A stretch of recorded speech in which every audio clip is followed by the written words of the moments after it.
rounds, because you're not going to get anything that simulates a fight like that. And I know there's a lot of gyms around, not so much here in Australia. It's kind of becoming more popular. But particularly in America, I've heard that gyms are starting to not spar very hard. And some people aren't even sparring at all. I think I'll get to a point where I won't have to spar that much or that hard. But right now, without those hard rounds, how are you going to know what the fight's like? How are you going to know what it feels like? You know, I'm not going in there trying to take each other's heads off because they're my teammates and I love them. But I want to be pushed, and I want to be, you know, I want them to give me their best self on the day, so then that pushes me to be better. So yeah, it's good that, but also you got to be careful because you got to think about it. Injuries have happened doing sparring. You know, I've known fighters had to drop out because, you know, I remember it was a while back. It was I think it was not Lexa Grasso. I think it was Lexa Grasso. Was it It was who? I remember they had to drop out of fight because they got injured doing sparring. And you have to be careful. Maybe that's one reason why they want to spar so hard. They want you, like, even when you're boxing, you have to be careful because you don't want to hurt a fighter, you know. And you know, as a fighter, you know you're not coming there 100% because, you know, you got to have injury issues and stuff like that. But you still want to be careful because you don't want to miss out on payday. So you talk about your gym. What's your gym name? How long you been with your gym? My gym's name is Ignite Martial Arts Academy. I've been with them for about 6 or 7 years. I've been with Ryan, my coach, for my entire MMA career. So he's been with me from the start and is still with me now. So, you know, it's a pretty cool story to say that I've been at the same place. And I actually own a percentage of the gym as well. A couple of years ago, I bought into the gym, and you know, me, myself, and my 2 others. There's Ryan and also my manager Jeremy. He owns a percentage of it as well. So all 3 of us just over here running this gym, and the gym's killing it. Honestly, we've got some awesome, really talented young kids coming through. So it won't be long until we've got, you know, a couple of people fighting on the world stage. Yeah, think about, like, it could be organizations like UFC or PFL. There's LFA. There was the organization called the Global Fight League, but some stuff going on with them right now is kind of shady. Who knows what's going on with them, really? Yeah, it's mostly a bunch of it's retirement. It's the new Bellator. It's a retirement home fighting organization. Yeah, pretty much. It's it's where they go to make money and retire, pretty much.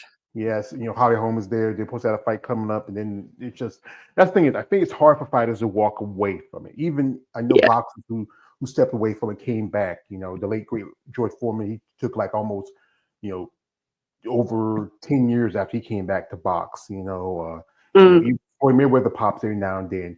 You know, you see guys like, you know, Rampage Jackson. You know, Misha Cupcake. I call it Cupcake Hate Tate. I'm not a fan of hers. She came back after taking 5 years off. You know, and now let's talk about, you know, Manny Nunes maybe coming back. You know, here we got comment from man KL the Wanderer. He says, punks jump up to get beat down. Damn, Jamie. he says she gave the Street Fighter 1, 2, 3 and Alpha. And also his question says, are you from the land down under? Says, yes, she's from the land down under, but I saw you interview. You were originally born in Great Britain. Yes. Yeah. So I was born in England and I moved to Australia with my parents when I was 2. So Australia's given me everything that I have. So, you know, I fight and represent them, but I never forget my roots. Yeah. Yeah. Well, what about your parents? What do you feel about the little girl going here and getting hit? I know your mom is saying, like, darling, I don't want you to get messed up. You're so pretty. I don't want you to be like, you know, the nurse society say, you know, love you. I don't want you to get hurt. What their thoughts as their little girl in the fighting game? My dad has kind of always liked it. He's been a big fan of boxing.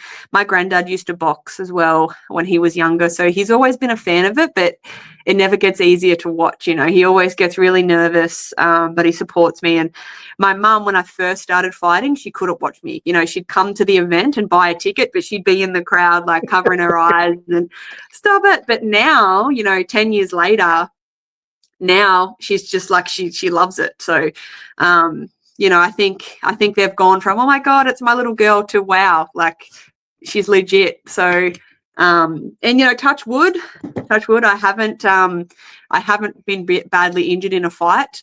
I'm kind of got that, you know, I'm good at hitting and not being hit in a lot of my fights.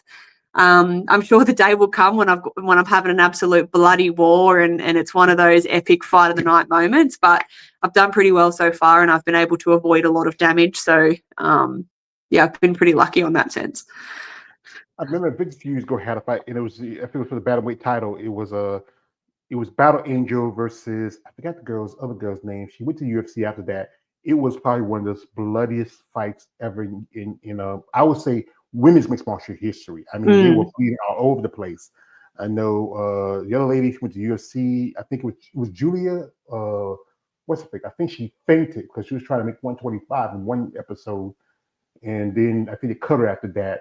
Battle Angel, last time she fought against Nisha Tennant, and after that we hadn't seen her in a while. Yeah. It's a tough sport, and I think the thing is, people don't want to see women, to be bloody and stuff like that.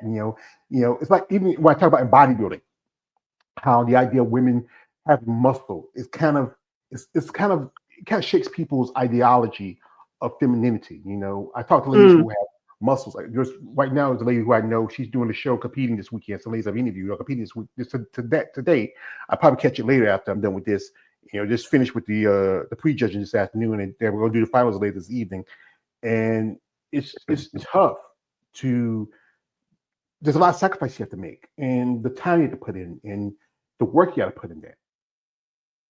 Yeah, oh, for sure. It's not, you don't really understand it until you're living it and breathing it. Like you have to have a good group of solid people around you, and like I've lost friendships in this sport. I've lost friends and people that I thought it would be in my life forever, but because of my dedication and discipline to this sport, sometimes you can't make time for people. Sometimes you can't go out for cocktails, or go out and have a couple of beers, or even just simply going to a cafe to have some food. You can't do it. Because training and dieting and recovery has to come first. And I'm lucky now.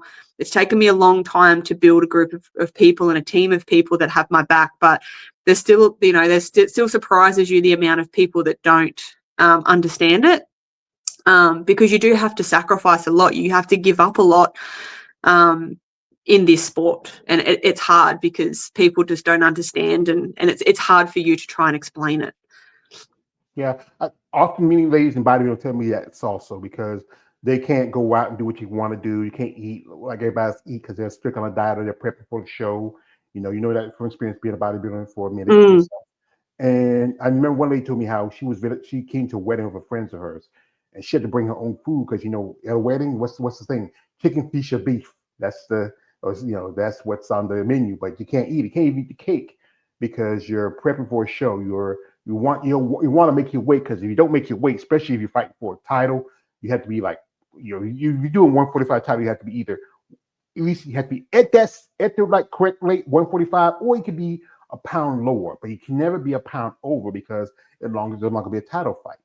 Here, yeah, we got here my man KL says, Mama said knock you out. He says, how many days of the week you train? So what's your training like for you, during the week? I train 7 days a week, but I do have one day where I don't train as hard. So I call it an active recovery day. So I might go for a swim or a walk, or something that's just a little less taxing on the body. But 6 days a week, I'm training really hard, 2 to 3 sessions a day. And I train, all different disciplines, which you have to for MMA. Plus I'm doing my strength and conditioning and all of my cardio outside of that. So 6 days a week, 2 to 3 sessions a day. And then I have one day a week where I just kind of chill out and just do, swimming or walking or something. Mm-hmm. What's your, like, when you're in gym, what's your favorite thing you like to do? What's the thing you say, damn, I don't want to do this shit? That I don't want to do, you mean? Yes. Which is your favorite? Which you don't want to do? Okay, my least favorite, the thing I hate the most, is jiu-jitsu. I hate jiu-jitsu. I do it because I have to do it. And I'm not actually that bad at jiu-jitsu, but I just don't like it. And I'll tell you why, because my favorite day of the week is sparring. I just like the violence of punching, and it's like a performance to me, So as jiu-jitsu, I just don't enjoy it. I'm not built for it. My body just doesn't doesn't fold in ways that it's supposed to. So I just find it really hard. Yeah, because it's like it's really the foundation for most for MMA. Because UFC was started by the Gracie family. Horace Gracie. He was the guy who started out. He was beating guys with his jiu-jitsu because it's very popular. Guys who boxing fans call it BJ, call it BBJ, Brazilian blowjob. So he was just it's crazy because you're always pulling you on and out. But and do you spar with women or men? I spar with men. I wouldn't want to spar with you in a Brazilian in your jiu-jitsu. I don't know. Me personally, I wouldn't want to be rolling on a mat with a woman. You better not smell good. And he said, "Jimmy, you smell good today." I say, "Ugh." So but yeah, everybody has their favorites. I mean, that's the thing about training. You have to find the thing you like and working with just as much on your strengths. Here we got the man, KL. He's a fan now. So I like your legs. Do you train on them a bit? I mean, I train legs every day because I'm wrestling every day and I'm, doing things that require me to be powerful with my legs. But I don't do, the old conventional bodybuilding workouts anymore where it's just legs or just quads or just glute based. I don't do any of that anymore. All of my strength and conditioning workouts are to build speed, power, endurance, stamina, that sort of thing. So I still squat and do all that sort of stuff, but it's not to build muscle. If I was to build any more muscle, I wouldn't be able to make weight. So I've got to be very careful of what I do and when I do it. Mm-hmm. And one thing, if you have too much muscle, when you're fighting, it can take a lot of blood, a lot of oxygen. There's a fighter, I think her name's Ariana Carlosi. This chick's built like almost like a bodybuilder, and she hasn't been too well in the UFC. Maybe she might need to get out of MMA and maybe do bodybuilding for a little. It might be better for her. But I know quite a few fighters who also started wearing bodybuilding. I interviewed a lady she did some good bit. She was a kickboxer for a good bit. I know some fighters who also were bodybuilders, like I think Tisha Torres did some bikini competitions a few years ago before she had her daughter. I know I think who else I'm trying to think of? A couple other ladies who had a stint in bodybuilding, but they went back to MMA because that's what he liked. Here we got my man KL says, "What were you doing before the sport?" So what was you doing before you got into sport? What was the thing? Well, I have been doing it for quite some time. I've been doing fighting on and off for 12 years. So when I was, like a teenager coming through, I was actually really good at a lot of sports. I was in pretty much every sports team at school. I actually used to be a really, really good swimmer. And when I was about 15, my swimming coach, he actually pulled me aside and he said, "Hey, like you could go to the Olympics." But back then I just wasn't interested in it. It didn't kind of, give me any purpose. So I just convinced my parents to stop taking me. And it wasn't until I started doing MMA in my late 20s, and then I was like, wow, this is my purpose. This is what I'm supposed to do with my life. But yeah, so probably swimming was probably the biggest thing that I did, but I also played a lot of team sports, rugby and soccer and all that sort of stuff that I was good at, but I was never good enough to make it anywhere apart from the swimming. So which kind of sucks now because I look back at it going, God, if I just stuck with it, I probably could have gone to the Olympics. But, it is Yeah, what it is. yeah, you never know when your life takes you where you want to go. Maybe Yeah. swimming wasn't for you. Something might happen. Like you might issues your ears or whatever. Because Mm. you got to find something that you like, what interests you. Because you enjoyed it, but it wasn't something you were really committed to. Here we got here from my man KL. He says this. He says, if it's bare knuckle fights, people outside the sport will get a little jumpy. It's very popular. Bare knuckles is a growing organization. Also, he says, no, we don't want to see women bloodied up, but those knockouts is wow, a bit impressive. Yeah, she is. When she just hit her chin, boom, she's down. And also, yeah, this one says, it sounds like someone competing in the bodybuilding no time for friends. Yeah, it happens. Like it's just like this is where I said this. Bodybuilders and fighters have so much in common, even though there are differences. Your diet, your consistency, your training, all that's involved with it. Like especially your dieting. Like after just ask a question. Just ask a question. Say, ask you this, Jamie. After the fights, you've been on a diet. Where's that thing that was calling you? That thing you were craving? That thing that make you stranger and make you stronger?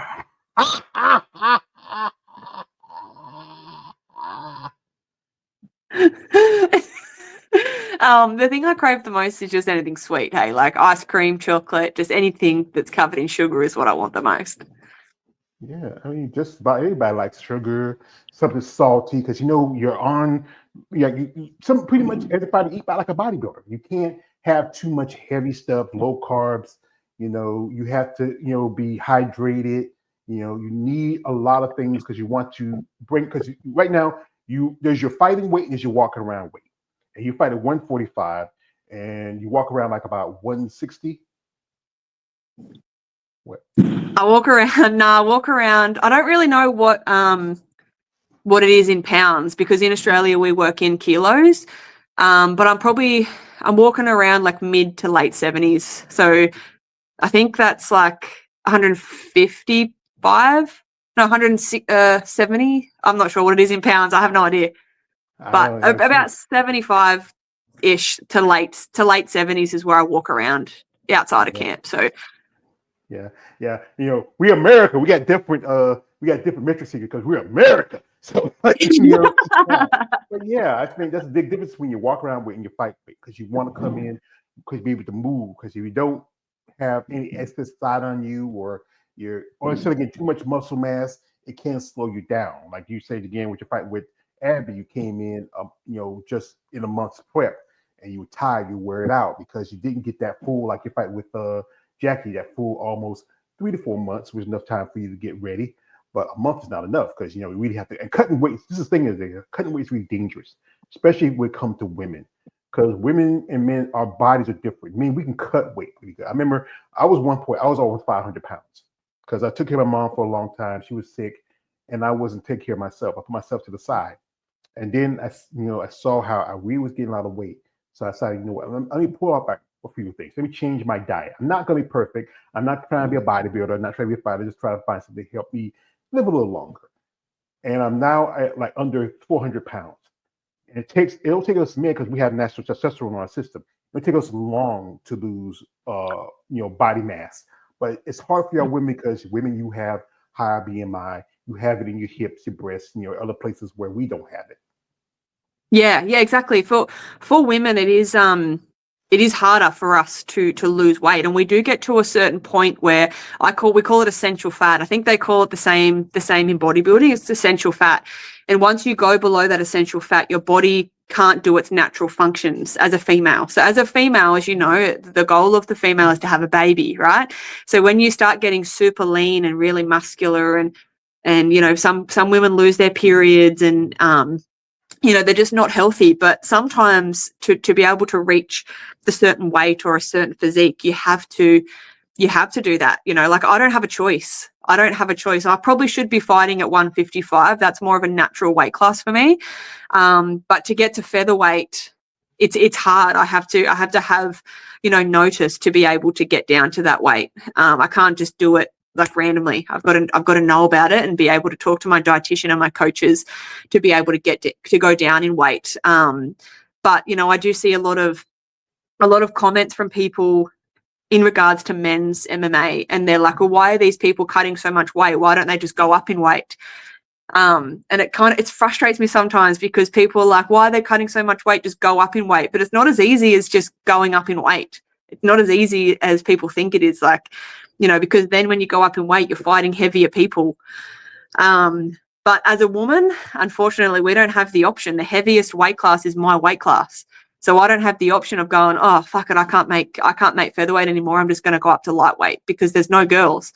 So I have to make 145. I don't get the option of being able to go higher. So yeah, the weight cut sucks. It's the worst part of it, but you just do it. It's got to be done. Otherwise you don't get to fight. So we're in there cutting the weight in the bath and getting it down to 145. So Yeah, because it's tough, especially for the body. Even for a man, it's tough to lose weight. mm, But because again, we have natural testosterone, we can lose fat like that.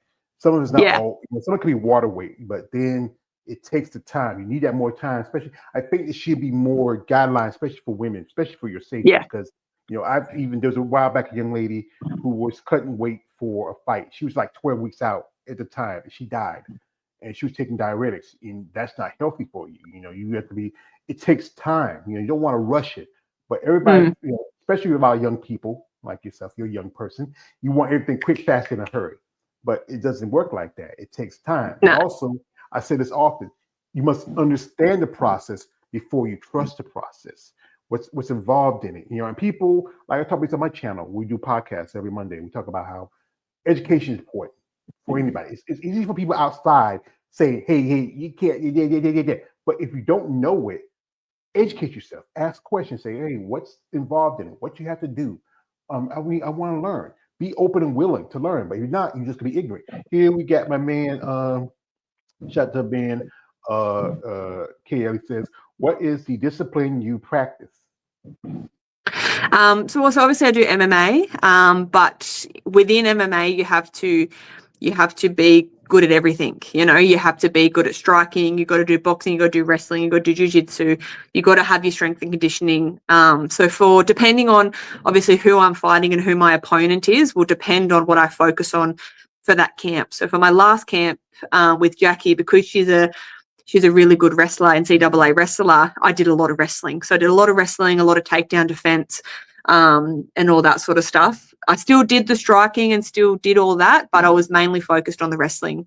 But if I was to fight a striker, then I'd focus on striking. It just depends what the opponent is and who I'm fighting, and what my key to victory is what I'm focused on mainly for the camp. Yeah, because you got to be very versatile as a main fighter. Like there's some fighters like you look at Kayla Harrison or Ronda Rousey, who were maybe more judo. And if it was more, if Ronda was more well-rounded, she wouldn't have lost her fight against Holly Holm. And Holly Holm had boxing, she was kickboxing, but she lost to Miesha Tate because Miesha Tate is a good wrestler. Man, Nunes is good striking. Also she's a BJJ black belt. Everybody has to work on those things that make them a better fighter, and also improve on the things that helps them make them be a better fighter. Here we got a comment again from KL. He's a fan. He's really getting to this. He says, "You ever put someone to sleep in jiu-jitsu?" Nah, I don't train in the gym for, I don't think that anyone should be getting knocked out or getting put to sleep or anything in the gym. But if I was in a fight, 100%. If I got to that position and I had the opportunity to do that, definitely. But in the gym, I'm not going to do it to my training partners because I love them. But I'll put the pressure on them. But jiu-jitsu is not my game. It's not really what I like to do. I like the violence of punching. So if I was in a position to punch someone over a submission, that's what I'm doing. So you're just a fighter. You like to fight. You like to you want to put your hands. You want to go like Rocky Balboa. Rocky Balboa, 100%. It's not about how hard you can hit. It's how hard you can take the hits and keep moving forward. That's how winning's done. He's just so into this. He says, "Do the men hesitate a bit to wrestle you?" So he's really asking these questions. He's really into it. No. I mean, I think there's obviously a major strength and power difference between a man and a woman. And any woman who thinks that they can stand there and beat a man are just like, they need to be educated, because they just can't. So I do majority of my training I do with men that are bigger than me. And they put enough pressure on me to be able to work me and to give me really good work, but I know that they could turn it up on me at any time, and I couldn't win. But every now and then I do something really epic and really cool, and they're like, "What the hell? How did you do that?" But most of the time, but the reason I do train with men is because first of all, you can go hard. Like I can go really hard on the guys. And with no complaint, so especially the bigger guys, a couple of the guys I train with are close to 20 kilos heavier than me. So I can go pretty hard on them and they don't complain. So we wrestle hard, we spar hard, but sometimes when I go with women, I really have to pull myself back and I can't train how I want to train. And the last thing is that we don't have that many women in Australia. Like I've got one training partner who's an amateur bantamweight, who's just got back into fighting, and we train together, but that's it. We don't really have any other women around my weight class, so I have to train with men. So do they hesitate? No, but they definitely go at my speed. Yeah, because I think with men we have to we know our strength, how far we can go, and even if you're going hard, we're going maybe 20-30% less because we Yeah, don't want to yeah, hurt you. You know, I grew up, west with my brothers, and we were kids. We could go hard because we could take it. But with a woman or just even a girl, you don't want to hurt her. She can go and figure, I can take you, I can take you. Okay, I'll let you take me, but then you're yeah, just holding back because you want to, also you want to be like the villain. And like the other guys, I am a particular type of villain. I don't have a plan. I'm just a dog chasing cars. I don't want to do when I get one. Also, we have a comment from my man KL. He says, "So, in the other words, the women suck in sparring. My word." I wouldn't say it suck. It's just like I said again. She has to be careful with her partners, and also the guys got to be careful with her. Like I said, you don't want to get hurt in sparring because you take your opportunity. You might miss out on a fight. So, one question I got: where did you get your nickname from? My nickname? Yeah. So a bit of a funny, well, kind of funny story, but I posted a photo on my Instagram about 3 years ago, and it was a picture of me hitting pads, and I captioned it "thicker than a Snicker." And because I look pretty big and like my back muscles are sticking out and stuff, and I was like thicker than a Snicker. And at the time, I was just signing a new contract with my manager, and one of the first fights he got me was a professional boxing fight. And on the night, I was just going to wear MMA trunks on the night because I don't have any boxing gear. So I was just going to wear MMA trunks on the night. And then he gets me some shorts made and he gives them to me. And across the waistband, it says Snickers. And I was like, that's the best fight name. Like, I have to keep that as my fight name because I love Snickers bars and I love chocolate. So I just kind of stuck, and I've been known as Snickers ever since. I tell you the truth, I love Snickers too. This morning, I had to go to the store because I'm an old man. I'm falling